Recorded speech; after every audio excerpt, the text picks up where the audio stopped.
நம்ம வந்து என்ன பண்ணிட்டான், நம்ம கடைக்கு பக்கத்து கடைக்காரனுங்கெல்லாம் சொல்லிட்டானுங்க, சரக்கு தராத அது தராது. அவன் ஊரெல்லாம் கடன் கொடுத்துட்டு அவன் கடன் அதை ரிட்டர்ன் தர மாட்டான்னு சொல்லிட்டு பயந்துக்குன்னு என்ன பண்றது, விக்கிக்கு சரக்கு இல்லை அந்த கடை, நம்மளாம் கேஷ் தான், இதா மூஞ்சல் அடி அவ்வளோதான், எவ்வளோ பில்லு சரக்கு இருக்கா இல்லையா, கெட் அவுட்.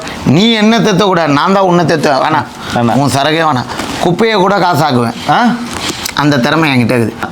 ஓகே ஓகே ஓப்பனா சொல்ல, இதை சொன்னோன்னு இல்லை அவரு உடனே சரக்கு தரமாட்டேன்னு ஓனர். உங்களுக்கேவா? நான் எவனை நம்பியே நான் கடை வைக்கல. எவனை நம்பி இந்த கேஜிஎஃப் இல்லை, உங்களை நம்பியே நான் கடை வச்சேன் இல்லையே. ஆரம்பத்தில் யூடியூபர் நம்பி தான் கடை வச்சேன் இல்லையே இல்லையே. அவ்வளவுதான், நான் என் திறமையில வந்தேன், நீங்க உங்க திறமையில வந்தீங்க.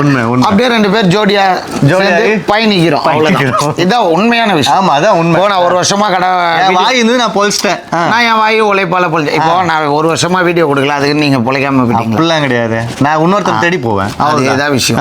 அது மாதிரி இந்த கஸ்டமர்லாம் இன்னொரு நான் என்ன சொல்றேன், எந்த கஸ்டமர் வந்தாலும் ஏமாறாதன்னு தானே சொல்றேன். அன்னைக்கு இதான் சொல்றேன், இன்னைக்கு ஏசி போட்டு கதவை திறந்து கூப்பிடுவாங்க, ஏமாந்துடாதீங்க. நீ மால்ல போய் எத்தனை நினைப்ப, ஸ்பென்சர் உள்ள ஓப்பனா சொல்லிட்டேன், ஸ்பென்சர் உள்ள ட்வின் ஸ்டோரி செட் இதெல்லாம் 800 ரூபாய் 850 ரூபா, நம்ம கிட்ட வெறும் 500 தான், அவ்வளவுதான். என்ன ப்ரோ, இதை பார்த்து இன்னொருத்தர் வீடியோ போடுவாரு, ப்ரோ அந்த கடை 10 ஸ்டோரி கேஜிஎஃப் போட்டாரு 500, நான் 200 அந்த கடைக்காரன் நம்ம